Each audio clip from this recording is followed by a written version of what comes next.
En France, il y a un mois, disparaissait la petite Estelle à la sortie de l'école. Depuis, le travail des inspecteurs et les moyens mis en place ont été considérables, mais aucune trace de la fillette de 9 ans. L'émotion et l'inquiétude grandissent un peu plus chaque jour dans le petit village de Guermantes. Yves Martinet, Bruno Vignet.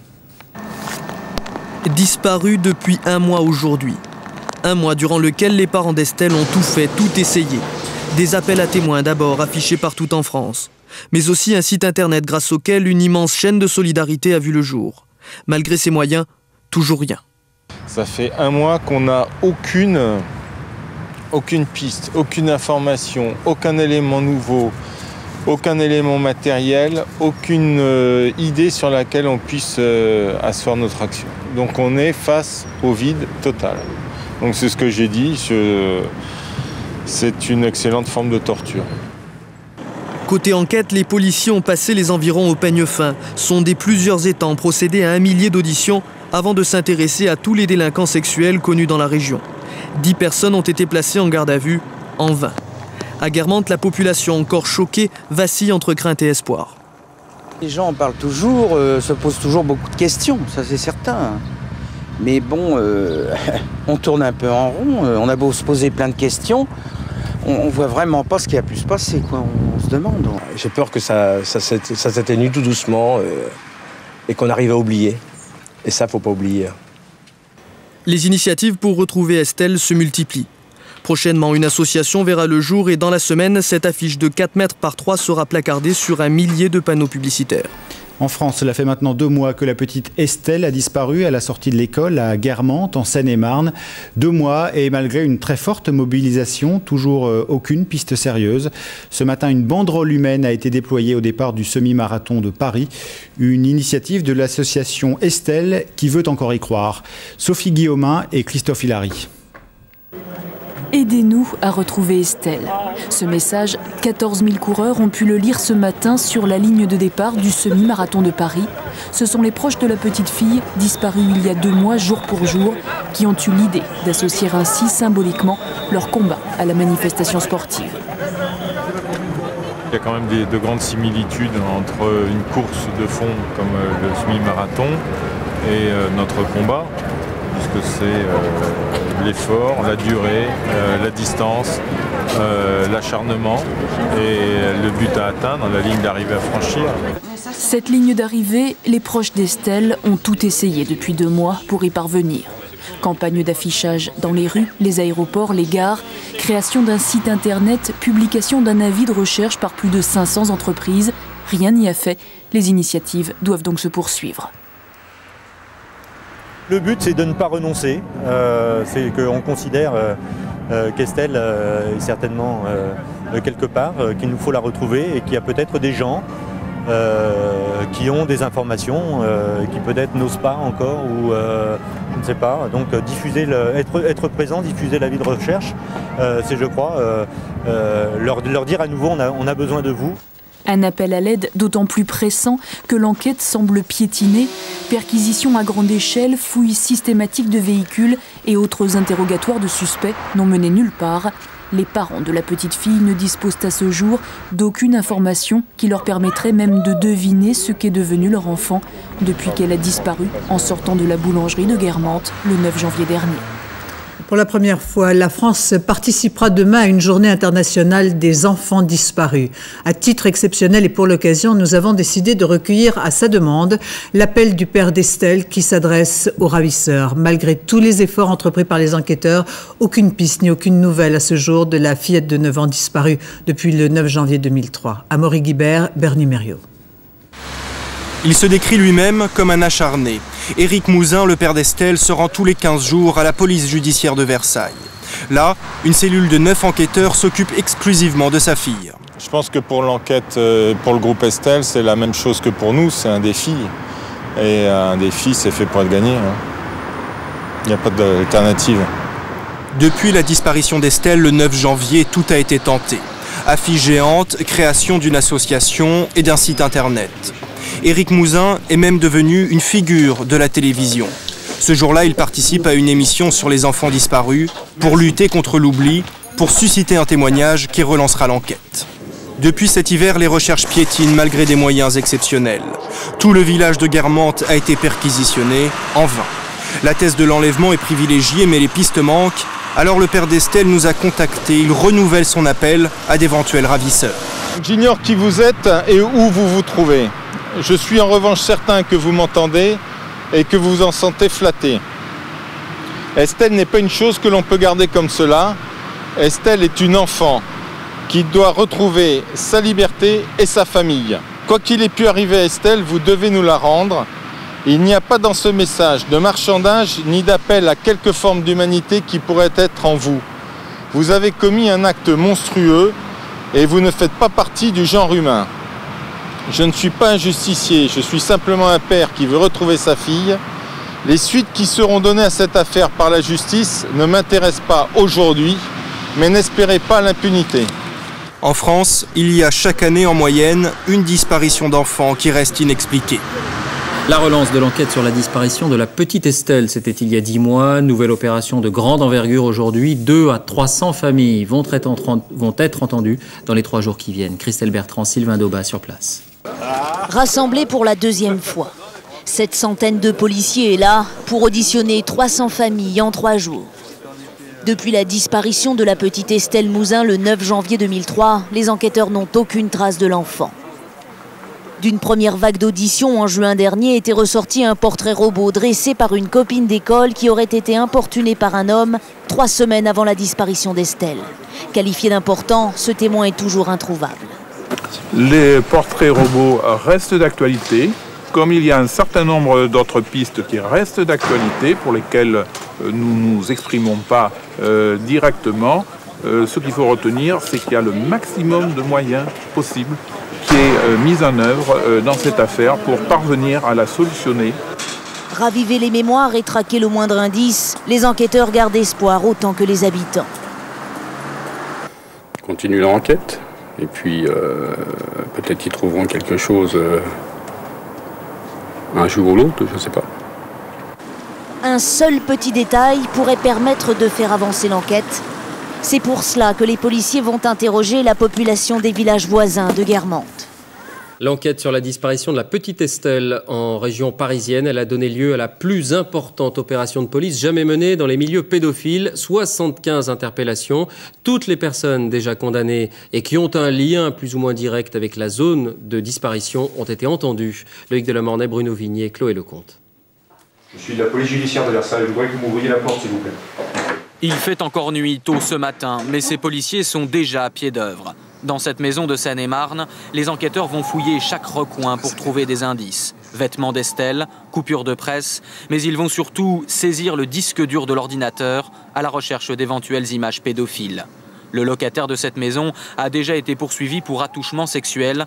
Il fait partie d'une des 84 cibles visées par cette large descente de police. En effet, au même instant, l'opération se répète dans toute la France, comme ici à Lille. Au total, 450 policiers ont été mobilisés. Ce n'est pas une opération la dernière chance, parce que l'enquête serait au point mort, que l'on ne saurait plus quoi faire. Ce n'est absolument pas ça. Nous sommes dans la logique d'une enquête au long cours. Les suspects sont ensuite emmenés en garde à vue. Ils vont être interrogés sur leur emploi du temps le 9 janvier 2003, jour de la disparition d'Estelle. Ils vont également subir un prélèvement de salive destiné à alimenter le fichier ADN de la police. Le décret qui le leur permet est tout frais. Il a été publié hier au journal officiel. Les enquêteurs n'ont pas perdu une minute. Mais malgré la diffusion en juin dernier du portrait robot d'un suspect, malgré les efforts des 17 policiers permanents de la cellule Estelle, l'enquête n'a toujours pas abouti.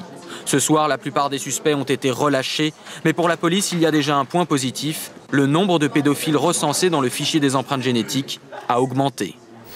Il y a tout juste un an, le 9 janvier 2003, la petite Estelle, alors âgée de 9 ans, disparaissait à Guermantes, en Seine-et-Marne. Malgré des moyens considérables, la fillette reste introuvable. Aucune piste précise, même si la police est désormais convaincue qu'il s'agit d'un enlèvement prémédité et mûrement préparé. À Guermantes, où les habitants restent traumatisés, une marche silencieuse sera organisée demain matin. Retour sur cette mystérieuse affaire avec Philippe Castel et Philippe Hernando. Des battues avaient été organisées, des lacs sondés, des forêts fouillées. Mais Estelle reste introuvable. Elle a disparu le 9 janvier vers 18h à Guermantes. Sans doute près de cette boulangerie. Personne n'a rien vu et ça fait 1 an.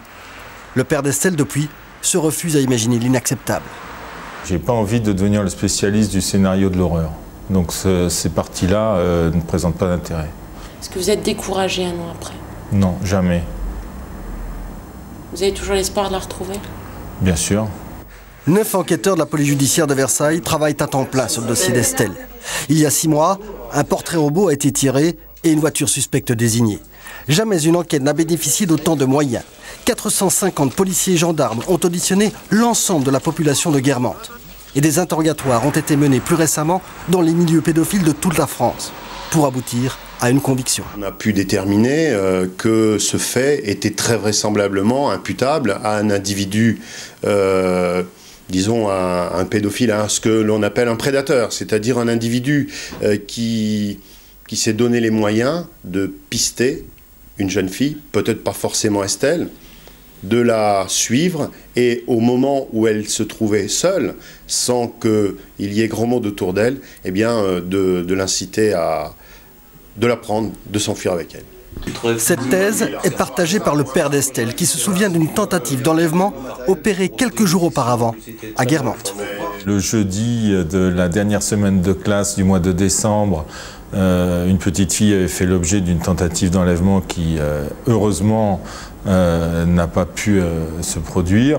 Estelle a été enlevée la première semaine de la rentrée des classes, le même jour, à la même heure. Donc effectivement, la préméditation semble établie. 1 an plus tard, le père d'Estelle combat un autre danger, l'oubli. L'enquête sur la disparition de la petite Estelle Mouzin est-elle relancée après 1 an et demi d'investigation sans résultat? 7 personnes ont été interpellées, dont un homme qui habitait Guermantes et a déménagé après la diffusion d'un portrait robot au mois de juin. Il a été placé en garde à vue à Compiègne. Philippe Castel, Philippe Hernando. Sous cette couverture, une des 7 personnes interpellées par la police judiciaire de Versailles peut être le principal suspect. Hier soir vers 18h, les enquêteurs qui travaillent sur la disparition d'Estelle Mouzin perquisitionnent cette résidence secondaire de Muirancourt dans l'Oise. Ils y interpellent un homme de 34 ans. Ce matin, des fouilles sont même entreprises dans le jardin. Au total, 6 personnes de l'entourage du témoin principal sont emmenées par la police, dont la femme qu'il fréquentait il y a 1 an. Elle l'a hébergé ici, à Conches, un village qui se situe juste à côté de Guermantes, là où a disparu Estelle Mouzin le 9 janvier 2003. Mais soudain, l'homme déménage, en juin dernier, lorsqu'un portrait robot est dressé par la police judiciaire de Versailles. Les policiers se rendent compte en décembre 2003, lors d'une rafle sur une centaine de pédophiles, que lui, il manque à l'appel. Ce n'est pas vraiment un pédophile d'ailleurs. Il n'a jamais été condamné, mais seulement soupçonné en 2002 d'attouchement sur ses neveux et nièces. Les policiers le retrouvent finalement il y a quelques jours à Muirancourt dans l'Oise. Il m'avait dit qu'il s'était en dispute avec ses parents et qu'il était venu se mettre un petit peu au vert ici. Aux policiers, il déclare en fait qu'il s'est mis au vert parce qu'il devait une importante somme d'argent à des dealers de cannabis de Seine-et-Marne. Il était d'ailleurs lui-même connu des services de police pour cela. Et c'est peut-être à ce titre, et non pas en tant que suspect dans la disparition d'Estelle Mouzin, que sa garde à vue pourrait être prolongée. D'ailleurs, selon des témoins, le portrait robot ne lui ressemble pas du tout. Et la personne était quand même assez de ma taille environ, un peu trapu, le blond, plus ou moins blond, cheveux frisés, et qui ne correspond pas du tout au portrait robot. Ce soir, le procureur de la République de Meaux, qui devait tenir une conférence de presse, l'a annulé, se bornant à préciser qu'il ne fallait tirer aucune conclusion hâtive. 2 ans après la disparition à Guermantes de la petite Estelle, 9 ans, un arbre du souvenir a été planté tout près de l'endroit où la fillette a été aperçue pour la dernière fois. 2 ans d'enquête tous azimuts et malgré des opérations de très grande ampleur, aucune piste sérieuse et toujours la ténacité du père d'Estelle qui refuse de baisser les bras. Nicolas Luizet, Annie Triboire. Un arbre, symbole d'espoir, planté à proximité du lieu où Estelle a été aperçue pour la dernière fois. C'était ici à Guermantes, il y a déjà 2 ans. Depuis le premier instant, je me suis dit que beaucoup de mon énergie serait consacrée à ça. Et j'essaye de tenir le cap et de ne pas perdre et ne pas me dissiper et arriver au résultat. Comme lui, tous espèrent ici qu'un jour cette disparition sera élucidée. En silence, des centaines de personnes sont venues apporter leur soutien à la famille pour qu'Estelle ne soit pas oubliée. J'espère que malgré tout, le soutien continuera aux familles et que l'enquête ne s'arrêtera pas là. On ne peut pas rester indifférent et c'est effectivement un moment fort qui malheureusement se répète tous les ans depuis 2 années. Et on aimerait bien que ça s'arrête. Un peu plus tôt dans l'après-midi, aux côtés de la famille, le directeur du SRPJ de Versailles a tenu à faire le point sur l'enquête. Après 2 ans, donc c'est d'abord la piste locale. On ne vient pas enlever une petite fille de cet âge, de 9 ans, qui sort de l'école, alors qu'il fait moins 9 degrés, alors qu'il y a du verglas et que les conditions de circulation sont extrêmement difficiles. C'est le 9 janvier 2003 qu'Estelle Mouzin disparaît sur le chemin du retour de l'école. Très vite, des recherches sont entreprises, un portrait robot diffusé, mais la fillette reste introuvable. Tout a été tenté, affichage, site internet, répondeur téléphonique, en vain. En mai dernier, 6 suspects sont interpellés puis mis hors de cause. Pour la famille d'Estelle, 24 mois de faux espoirs. 2 ans et demi après la disparition d'Estelle Mouzin à Guermantes, en Seine-et-Marne, la police essaie de relancer son enquête pendant tout le mois de juin. Une 60aine de jeunes victimes d'agression ou de tentatives d'agression dans toute l'Île-de-France vont être entendues. Amaury Guibert et Alain Locaccio. C'est depuis le début une enquête hors norme. Tout un village perquisitionné, des battues géantes organisées, 130 personnes placées en garde à vue. Après la disparition d'Estelle Mouzin le 9 janvier 2003 à Guermantes en Seine-et-Marne, les enquêteurs n'ont négligé aucune piste.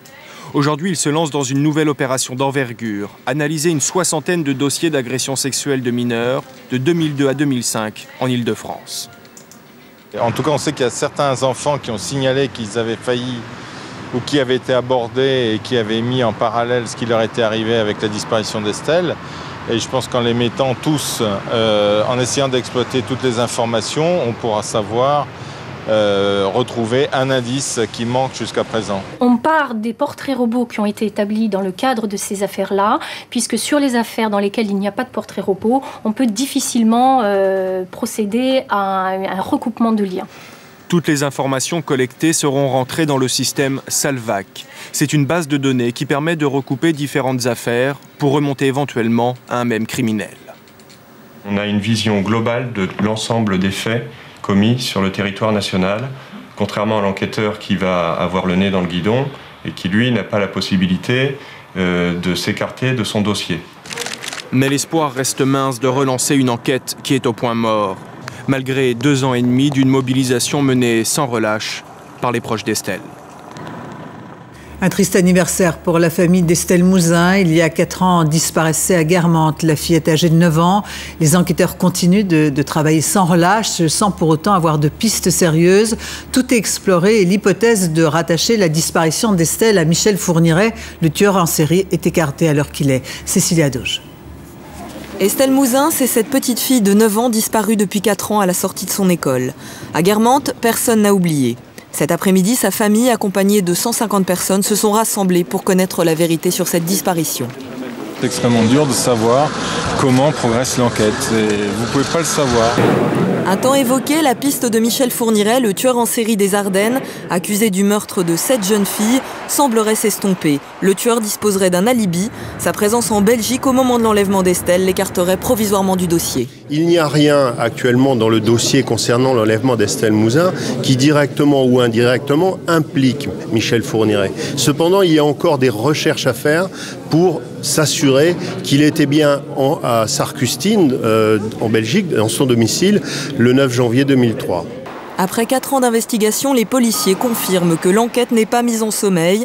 Depuis 4 semaines, le groupe d'enquête travaille sur un nouvel axe de recherche. 4 ans après sa disparition, les enquêteurs chargés de l'affaire Estelle Mouzin assurent sa famille qu'ils ne relâchent pas leurs efforts. Après avoir écarté une implication de Michel Fourniret dans la disparition de la fillette, ils s'intéressent à une autre tentative d'enlèvement qui pourrait les mener sur la piste du ravisseur de la petite Estelle. Philippe Castel, Édouard Dacosta. Elle aurait 13 ans. Mais Estelle a disparu le 9 janvier 2003 à la sortie de son école. Une disparition sans témoin, sans indice, comme un mystère. Avec un père qui depuis 4 ans se demande comment sa fille a pu se volatiliser un soir de janvier. Pour les gens qui sont étrangers au domaine de la police judiciaire, c'est extrêmement dur de savoir comment progresse l'enquête. Et vous ne pouvez pas le savoir. Cela fait pourtant 4 ans qu'ici à Versailles, 9 enquêteurs travaillent quotidiennement sur le dossier Estelle Mouzin. 4500 procès-verbaux rédigés, 150 gardes à vue, 400 perquisitions, tous les milieux pédophiles écumés, sans aucun résultat. Et puis il y a eu l'ombre de Michel Fourniret qui a plané sur l'affaire. Et si le tueur en série était également le prédateur d'Estelle? Une fausse piste conclue aujourd'hui ensemble, procureur et enquêteur. Aujourd'hui, rien directement ou indirectement ne le rattache à l'enquête sur la disparition d'Estelle. Mais il y a encore des vérifications à faire. Michel Fourniret n'est pas encore totalement sorti du dossier. Les enquêteurs vont donc retourner en Belgique à la fin du mois, pour écarter définitivement la piste Fourniret, mais aussi pour en explorer une autre. Ce portrait robot du ravisseur présumé d'Estelle Mouzin aurait été reconnu par une fillette victime d'une tentative d'enlèvement dans le sud du pays. Le véhicule utilisé était dans son cas aussi une camionnette blanche. C'est au travers d'autres tentatives qui concernent d'autres jeunes filles qu'on pourra se rapprocher de celui qui a commis l'enlèvement d'Estelle. Et ça n'est certainement pas un fait isolé. Et s'il existe des faits similaires en Belgique, des faits qui peuvent se rapprocher de la disparition d'Estelle, c'est évidemment impératif d'enquêter dessus. Ça permettra peut-être de trouver enfin la piste recherchée. 4 ans plus tard, c'est ce qu'espèrent toujours les parents d'Estelle Mouzin. La justice encore, avec peut-être une piste 5 ans après la disparition de la petite Estelle Mouzin. Suite à un renseignement, les policiers cherchent ce soir encore les traces d'un corps d'enfant dans les fondations d'un restaurant en Seine-et-Marne. 10 personnes sont en garde à vue. Les enquêteurs restent très prudents et discrets. Lionel Feuerstein, Marie Cazot. C'est sans doute la première piste sérieuse depuis la disparition d'Estelle Mouzin, mais elle est encore très fragile. En fin de matinée, une dizaine d'enquêteurs du SRPJ de Versailles entrent dans ce restaurant chinois de Brie-Contre-Robert. Leur but, vérifier les dires d'un informateur. En décembre dernier, un homme prend contact avec la police, il connaît les milieux chinois et a entendu une curieuse histoire. Celle de ce restaurant, un ancien local industriel, loué quelques mois auparavant par une famille chinoise qui a engagé d'importants travaux. Il y a eu des entreprises qui sont venues, enfin, ça n'a pas été fait en pirate comme ça. Vous vous rendez compte qu'ils ont passé des linteaux, il y a quand même un mur complet ici qui a été coupé, ils ont passé des fers, donc c'est pas du travail, c'est pas de la bricole. Donc après... En garde à vue, un ouvrier chinois a avoué avoir découvert en juillet dernier, lors du creusement d'une dalle, des ossements, sans savoir, dit-il, si c'était ceux d'un humain. À l'époque, les restaurateurs n'ont rien dit. Ils se seraient débarrassés de ces ossements dans une benne à ordures. Les policiers cherchent à savoir s'il en reste d'autres sous la dalle. L'informateur de la police, lui, préciserait qu'il s'agit d'une petite fille aux cheveux longs, à côté de laquelle se trouvait un morceau de tissu rouge. Information non confirmée ce soir par les gardés à vue. La petite Estelle, enlevée le 9 janvier 2003 à Guermantes, portait précisément un petit pull rouge. Brie-Contre-Robert se trouve à 27 km. Pour les enquêteurs, tous ces éléments constituent encore une simple hypothèse, mais une hypothèse crédible. C'est une piste extrêmement sérieuse, les moyens sont mis, toutes les recherches sont faites. Ça paraît en tout cas de nature à démontrer que des faits criminels ont été commis. Ce soir, une dizaine de personnes est toujours en garde à vue. Les fouilles, elles, ne donnent rien pour l'instant. Elles devraient se prolonger toute la soirée. L'enquête sur la disparition d'Estelle Mouzin, c'était une fausse piste. Les fouilles entreprises sous un restaurant asiatique de Seine-et-Marne n'ont absolument rien donné. Sur les 10 personnes placées en garde à vue, toutes ce soir ont été relâchées. Édouard Dacosta, Jean-Bernard Ayer. Beaucoup de bruit pour rien. Malgré un renseignement jugé crédible par les enquêteurs, les fouilles d'envergure menées dans ce restaurant n'ont rien donné. Sous l'imposante dalle de béton démolie en quelques heures, les policiers n'ont finalement découvert que 3 fragments d'os d'origine animale. Il n'y avait aucune trace de cadavre d'enfant. L'avocat du père d'Estelle Mouzin espérait une toute autre issue à ce qui s'avère être une nouvelle fois une fausse piste. Je serai le dernier à reprocher aux policiers de mettre tout en œuvre pour chercher les raisons pour lesquelles Estelle a disparu. Donc moi, je ne suis pas choqué qu'on déploie beaucoup de moyens pour essayer de vérifier une piste, d'aller chercher les éléments. Et du côté de la famille d'Estelle, c'est la demande qu'elle a. Il faut tout faire pour retrouver les raisons de la disparition d'Estelle et qui est à l'origine de cette disparition. Ce soir, le père d'Estelle Mouzin ne comprend pas comment la police judiciaire a pu accorder autant de crédit aux renseignements fournis par un journaliste indépendant qui enquêtait sur le milieu chinois à Paris. Vous ne me ferez pas dire que je suis abattu et comprenez bien que je ne tomberai pas dans le piège de la compassion, de la tristesse, de la douleur et tout ça. Moi, je mène un combat et les étapes intermédiaires ne m'intéressent absolument pas. Et ce qui s'est passé pendant ces 24 heures n'a aucune incidence sur la suite à donner. Les dernières personnes placées en garde à vue ont été relâchées en fin d'après-midi, aucune charge n'étant retenue contre elles. Quant au préjudice subi par le restaurateur dont l'établissement est inutilisable, ce sera maintenant à la justice de le dédommager.